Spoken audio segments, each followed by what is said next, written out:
Renungan malam, Ye shall receive power atau engkau akan menerima kuasa oleh Ellen G. White, tanggal 15 Juli 2025. Mari kita berdoa. Bapa kami yang di sorga, Allah yang kami sembah melalui anak-Mu Yesus Kristus, pada malam ini kami datang menghampiri hadirat-Mu yang kudus, bersyukur dan berterima kasih oleh sebab penyertaan dan perlindungan Bapa bagi kami sepanjang hari hingga malam ini. Pada malam ini, kami siap mendengarkan firman-Mu. Mohon karuniakan Roh Yesus Kristus dalam hidup kami, sehingga kami dapat mengabarkan firman-Mu dengan bahasa yang berasal daripada-Mu dan dapat dimengerti oleh orang lain. Besertalah dengan kami sepanjang kami mempelajari dan merenungkan firman-Mu melalui renungan malam ini. Kami persembahkan doa ini di dalam nama Yesus, Tuhan dan Juru Selamat kami. Amin. Renungan malam ini akan dibacakan oleh Saudari Gladys Torondek. Kepada Saudari Gladys, kami persilahkan. Shalom, selamat malam. Bacaan Renungan Malam tanggal 15 Juli 2025 berjudul Bahasa Roh untuk memberitakan Injil. Demikian juga kamu yang berkata-kata dengan bahasa roh. Jika kamu tidak mempergunakan kata-kata yang jelas, bagaimanakah orang dapat mengerti apa yang kamu katakan? Kata-katamu sia-sia saja kamu ucapkan di udara. Ada banyak, entah berapa banyak macam bahasa di dunia. Sekalipun demikian, tidak ada satupun di antaranya yang mempunyai bunyi yang tidak berarti. Tetapi jika aku tidak mengerti arti bahasa itu, aku menjadi orang asing bagi dia yang mempergunakannya dan dia orang asing bagiku. 1 Korintus 14 ayat 9-11. Pekabar-pekabar yang bekerja dalam firman dan doktrin harus menjadi pekerja yang saksama dan harus menyampaikan kebenaran dalam kemurniannya, namun dengan kesederhanaan. Mereka harus memberi makan kawanan domba dengan makanan yang bersih, yang telah disaring dengan saksama. Ada bintang-bintang pengembara yang mengaku sebagai pendeta yang diutus Allah yang mengkhotbahkan Sabat dari satu tempat ke tempat lain, tetapi yang mencampur kebenaran dengan kesalahan dan menyebarkan pandangan mereka yang tidak selaras kepada orang-orang. Setan telah mendorong mereka untuk membuat jijik orang-orang yang tidak percaya, yang cerdas dan berakal sehat. Beberapa di antara mereka banyak berbicara tentang karunia-karunia dan seringkali dilatih secara khusus. Mereka menyerahkan diri mereka kepada perasaan-perasaan yang liar dan bersemangat, serta mengeluarkan suara-suara yang tidak dapat dipahami yang mereka sebut karunia bahasa roh, dan golongan tertentu tampaknya terpesona dengan manifestasi-manifestasi yang aneh ini. Suatu roh yang aneh memerintah golongan ini yang akan menekan dan menghancurkan siapapun yang akan menegur mereka. Roh Allah tidak ada dalam pekerjaan itu dan tidak menyertai para pekerja seperti itu. Mereka memiliki roh yang lain. Namun para pengkhotbah seperti itu berhasil di antara golongan tertentu. Tetapi ini akan sangat meningkatkan pekerjaan para hamba yang akan diutus Allah, yang memenuhi syarat untuk menyampaikan Sabat dan karunia-karunia di hadapan orang-orang dalam terang yang tepat dan yang pengaruh serta teladannya layak untuk ditiru. Kebenaran harus disampaikan dengan cara yang akan membuatnya menarik bagi pikiran yang cerdas. Kita tidak dipahami sebagai suatu bangsa, tetapi dipandang sebagai orang miskin, lemah pikiran, rendah, dan terdegradasi. Maka, betapa pentingnya bagi semua orang yang mengajar dan semua orang yang percaya kepada kebenaran untuk begitu terpengaruh oleh pengaruhnya yang menguduskan, sehingga kehidupan mereka yang konsisten dan luhur akan menunjukkan kepada orang-orang yang tidak percaya bahwa mereka telah tertipu oleh bangsa ini. Betapa pentingnya agar tujuan kebenaran dilucuti dari segala sesuatu seperti kegembiraan yang palsu dan fanatik, sehingga kebenaran dapat berdiri di atas kebaikannya sendiri yang menyatakan kemurnian aslinya dan karakternya yang luhur. Demikian bacaan renungan. Terima kasih dan Tuhan Yesus memberkati. Terima kasih atas penata layanan Saudari Gladys. Tuhan Yesus memberkati. Selamat malam saudara-saudari sekalian.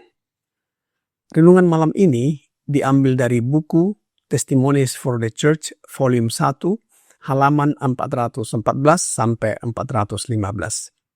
Di mana Nyonya White menuliskan mengenai gerakan fanatik yang muncul tahun 1854. Apa yang terjadi dalam gerakan ini? Yang pertama, gerakan ini mengklaim menerima terang baru atau petunjuk waktu dari Tuhan. 2, menunjukkan semangat fanatisme, kegembiraan palsu, dan karunia roh yang dibuat-buat, seperti bahasa roh yang tidak dimengerti. 3, mendorong pengikutnya untuk meninggalkan disiplin, ketertiban, dan ajaran Alkitab yang benar. 4, dipenuhi dengan suasana emosional, ribut, dan kasar yang disangka sebagai tanda kuasa Allah. 5, mengajarkan kesalahan-kesalahan tidak sesuai Alkitab, seperti tidak akan ada kebangkitan orang jahat, ada zaman yang akan datang, atau masa kedua setelah kedatangan Kristus, di mana masih ada kesempatan untuk selamat. Pandangan dan pengalaman yang tidak dapat diselaraskan dengan pekerjaan malaikat. Ketiga, yaitu pengabaran Advent yang benar. Gerakan tahun 1854 ini adalah gerakan fanatik yang salah arah, penuh emosi dan ajaran sesat, serta merusak kemurnian pengabaran Advent. Tuhan tidak memimpin gerakan tersebut. Sebagai gambaran, kita dapat melihat bagaimana pergerakan Advent yang dimulai sebelum tahun 1844 dan setelah tahun 1844 dapat kita lihat di dalam tabel berikut ini. Dalam tabel di kolom pertama, yaitu sebelum tahun 1844, gerakan Millerite dipimpin oleh William Miller mengajarkan bahwa Yesus akan datang kembali pada tahun 1843 atau 1844, dan banyak orang percaya dan bertobat. Tanggal 22 Oktober 1844, kekecewaan besar. Yesus tidak datang seperti yang diharapkan. Banyak orang kecewa dan meninggalkan iman. Sebagian kecil mulai memahami bahwa Yesus sebenarnya masuk ke ruang Maha Kudus di sorga, sebagaimana Daniel 8 ayat 14, inilah awal penghakiman. Kemudian setelah tahun 1844, masa penantian dan penyaringan. Tuhan tidak lagi menguji umat dengan waktu. Dimulai masa penyaringan, orang-orang diuji melalui kebenaran, yaitu kebenaran Sabat dan pekabaran malaikat ketiga. Tahun 1854, ini yang tadi disebutkan oleh Nyonya White sebagai gerakan fanatik dan salah arah. Beberapa orang menghidupkan kembali antusiasme yang salah, mirip sebelum tahun 1844. Dikatakan sebagai gerakan besar, tetapi disertai roh fanatisme, menyebarkan ajaran palsu dan semangat ribut yang bukan dari Roh Kudus. Kita lihat yang terakhir setelah tahun 1844, yaitu pemurnian umat dan pekabaran malaikat ketiga. Tuhan mulai memurnikan umatnya dari fanatisme, membangun gereja yang berdasar pada kebenaran Alkitab, termasuk Sabat hari ke-7, tempat kudus di sorga, dan penghakiman sedang berlangsung. Pekabaran malaikat ketiga ditekankan, peringatan terhadap penyembahan binatang, dan menerima tanda, sebagaimana Wahyu 14 ayat 9-12. Oleh sebab itu, Nyonya White menuliskan di dalam renungan malam, Ye shall receive power, halaman 205, paragraf 2 berkata, pekabar-pekabar yang bekerja dalam firman dan doktrin harus menjadi pekerja yang seksama dan harus menyampaikan kebenaran dalam kemurniannya, namun dengan kesederhanaan. Mereka harus memberi makan kawanan domba dengan makanan yang bersih yang telah disaring dengan seksama. Ada bintang-bintang pengembara yang mengaku sebagai pendeta yang diutus Allah yang mengkhotbahkan Sabat dari satu tempat ke tempat lain, tetapi yang mencampur kebenaran dengan kesalahan dan menyebarkan pandangan mereka yang tidak selaras kepada orang-orang. Setan telah mendorong mereka untuk membuat jijik orang-orang yang tidak percaya, yang cerdas, dan berakal sehat. Tulisan ini adalah nasihat bagi para pekabar Injil atau pengajar Injil dan juga para pendeta. Mereka harus bekerja dengan sungguh-sungguh dalam mengajarkan firman Allah. Mereka harus menyampaikan kebenaran dengan murni dan sederhana, tanpa mencampurnya dengan kesalahan. Ada pengkhotbah yang berpindah-pindah dan mengaku diutus Tuhan, tapi mereka mencampur kebenaran dengan ajaran yang salah. Ini membuat orang-orang bingung dan menjauh dari kebenaran. Beberapa dari mereka juga menunjukkan hal-hal aneh, seperti suara tidak jelas yang mereka sebut bahasa roh, padahal bukan dari Tuhan. Roh Kudus tidak bekerja lewat cara seperti itu. Hal ini membuat pekerjaan para hamba Tuhan yang setia jadi lebih sulit. Karena itu, pengajar yang benar harus hidup suci, bijak, dan menjadi teladan. Mereka harus menyampaikan kebenaran dengan cara yang menarik dan penuh hikmat, supaya orang bisa melihat bahwa umat Tuhan bukan fanatik, tapi bijaksana dan diberkati. Kebenaran tidak perlu dipaksakan dengan emosi atau pertunjukan. Biarlah ia berdiri sendiri dengan kekuatan dan kemurniannya. Oleh sebab itu, Rasul Paulus berkata di dalam ayat inti renungan malam ini. 1 Korintus 14 ayat 9, demikianlah juga kamu yang berkata-kata dengan bahasa roh. Jika kamu tidak mempergunakan kata-kata yang jelas, bagaimanakah orang dapat mengerti apa yang kamu katakan? Kata-katamu sia-sia saja, kamu ucapkan di udara. Ayat 10, ada banyak, entah berapa banyak macam bahasa di dunia, sekalipun demikian, tidak ada satu pun di antaranya yang mempunyai bunyi yang tidak berarti. Ayat 11, tetapi jika aku tidak mengetahui arti bahasa itu, aku menjadi orang asing bagi dia yang mempergunakannya, dan dia orang asing bagiku. Kita lihat sekarang ini, beberapa orang dalam golongan tertentu banyak berbicara tentang karunia-karunia dan seringkali dilatih secara khusus. Mereka menyerahkan diri mereka kepada perasaan-perasaan yang liar dan bersemangat, serta mengeluarkan suara-suara yang tidak dapat dipahami yang mereka sebut karunia bahasa roh. Dan banyak orang yang terpesona dengan manifestasi-manifestasi yang aneh ini. Suatu roh yang aneh memerintah golongan ini yang akan menekan dan menghancurkan siapapun yang akan menegur mereka. Apakah roh Allah yang memimpin mereka?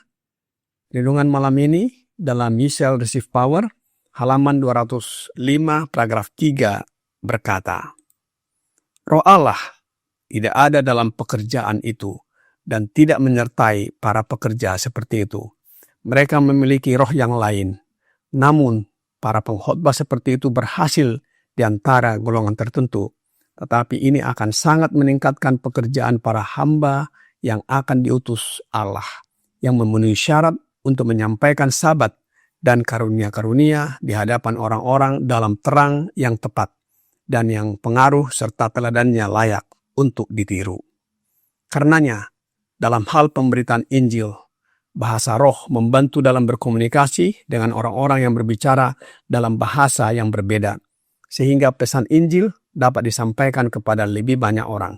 Dengan bahasa roh menunjukkan kuasa Allah dalam hidup orang percaya melalui kehadiran roh anak Allah. Saudara-saudari dalam Tuhan Yesus, hendaklah kita berusaha mempergunakan karunia-karunia roh yang ada pada kita untuk membangun jemaat juga. Sebagaimana yang dituliskan Rasul Paulus dalam 1 Korintus 14 ayat 12. Kiranya renungan malam ini membawa pembaharuan dalam hidup kita. Tuhan Yesus memberkati. Mari kita berdoa. Bapa kami yang di sorga, kami bersyukur atas firman-Mu yang sudah kami dengarkan malam ini. Kiranya melalui kehadiran Roh Yesus Kristus dalam hidup kami, menuntun hidup kami agar dapat lebih giat bekerja untuk melayani pekerjaan-Mu dengan menggunakan karunia roh yang Bapa berikan kepada kami. Banyak kelemahan dan kekurangan serta pelanggaran yang kami lakukan ya Bapa. Mohon ampuni kami. Kami persembahkan doa ini hanya melalui anak Yesus Kristus, Tuhan, penolong, penghibur, pengantara, dan juru selamat kami. Amin.